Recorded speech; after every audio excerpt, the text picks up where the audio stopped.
भाई जो गुरु बचन पे डट गे, कट गे फंद 84 के। की राह पेज नंबर 136।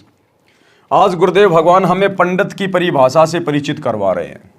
पंडित ये शब्द सुनते ही आम आदमी को लगता है कि किसी ब्राह्मण जाति के व्यक्ति की ओर इशारा है, किसी ब्राह्मण जाति की ओर इशारा है, पंडित जाति की ओर इशारा है। लेकिन भाई और बहनों, अध्यात्म में पंडित उसे कहते हैं जो पिंड के विषय में जानता है। पंडित सोई जो पिंड की जाने। पिंड यानी ये शरीर, एक ब्रह्मांड का पूरा लघु चित्र हमारे इस शरीर के अंदर है। तो कहते हैं पंडित सोई जो पिंड की जाने, और ब्राह्मण सोई जो ब्रह्म पहचाने। ब्रह्म यानी भगवान, जो भगवान को पहचानता है, असल में वो ब्राह्मण है।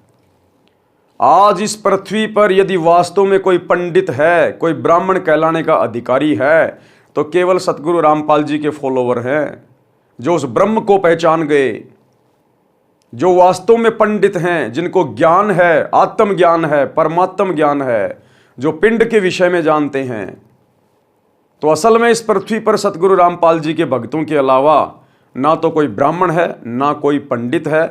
बाकी झूठी फीत लगाकर चाहे दुनिया घूमती रहो, लेकिन उनको अध्यात्म के विषय में कै ख गय का भी ज्ञान नहीं है। पंडित की परिभाषा। पंडित कहते हैं विद्वान को।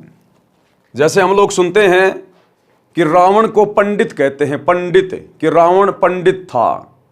भाई सतयुग में तो कोई जाति थी नहीं।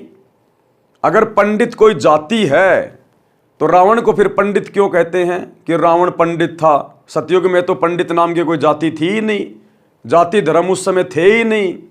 तो रावण को पंडित क्यों कहा जाता है? पंडित यानी विद्वान, जिसे शास्त्रों का ज्ञान हो, भक्ति का ज्ञान हो, उसको कहते हैं पंडित, विद्वान। पंडित कहते हैं विद्वान को। मेरे पूज्य गुरुजी ब्राह्मण जाति में गांव बड़ा पैतावास, तहसील चरखी दादरी, जिला भिवानी, हरियाणा में जन्मे थे। गुरुदेव भगवान कह रहे हैं कि मेरे मुंह बोले गुरुदेव, यानी गुरुदेव भगवान का कोई गुरुदेव नहीं है, ये जगत गुरु हैं।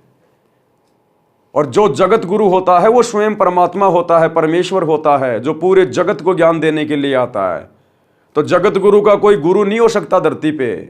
जगत गुरु कबीर परमात्मा को कहते हैं। जाति हमारी जगत गुरु, परमेश्वर है पंथ, दास गरीब लिखित पढ़े, मेरा नाम निरंजन कंत। लेकिन गुरुदेव भगवान ने आप और हमारे तक अपना संदेशा पहुंचाने के लिए, आप और हमें अपनी शरण में लेने के लिए अपने आप को छुपाते हुए एक मुंह बोला गुरु बनाया, गुरु शिष्य परंपरा का निर्वाह किया। तो आदरणीय राम देवानंद जी को 17 फरवरी 1988 के दिन इस कबीर परमेश्वर सतगुरु रामपाल जी ने लोक दिखावे में अपना मुंह बोला गुरु धारण किया। इसलिए गुरुदेव कह रहे हैं कि मेरे जो गुरुदेव थे वो ब्राह्मण जाति में थे, आपको कभी पंडित नहीं कहते थे। यानी आदरणीय राम देवानंद जी परंपरागत पंडित जाति में जन्मे थे, लेकिन उसके बावजूद भी वो कभी अपने आप को ब्राह्मण नहीं कहते थे। मेरे दादा गुरुजी, मेरे गुरुजी के गुरुजी गांव छावड़ा दिल्ली में नजफगढ़ के पास के जाट थे। वे छोटी आयु में ही संत गंगेश्वरानंद जी के सत्संग से प्रभावित होकर उनके साथ हरिद्वार चले गए थे। संत गंगेश्वरानंद जी ने उनको काशी विद्यापीठ में पढ़ने के लिए छोड़ा। वे तीक्ष्ण बुद्धि के धनी थे। 4 विषयों में आचार्य की डिग्री प्राप्त की, जिस कारण से जाट होते हुए भी पंडित चिदानंद जी के नाम से पुकारे जाते थे। गांव गोपालपुर, तहसील खरखोदा, जिला सोनीपत प्रांत, हरियाणा में उनका आश्रम है। उस पर बोर्ड लगा है, पंडित चिदानंद जी गरीबदासी आश्रम गोपालपुर। उनका नाम चिदानंद जी था। कोई ब्राह्मण भाई दुख ना माने, इसलिए पंडित की परिभाषा बताना अनिवार्य था, सो बताई है। क्योंकि आगे का सत्संग पंडित पे चलेगा, विद्वान पे चलेगा।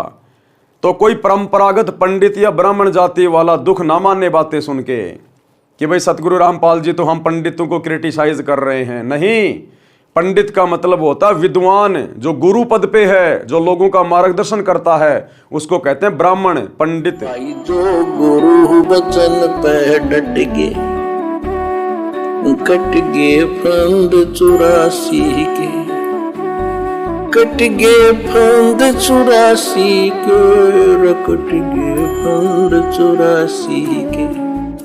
भाई जो गुरु बचन पे डट गए, कट गए फंद 84 के, कट गए फंद 84 के, कट गए फंद 84 के। भाई जो गुरु बचन पे डट गए,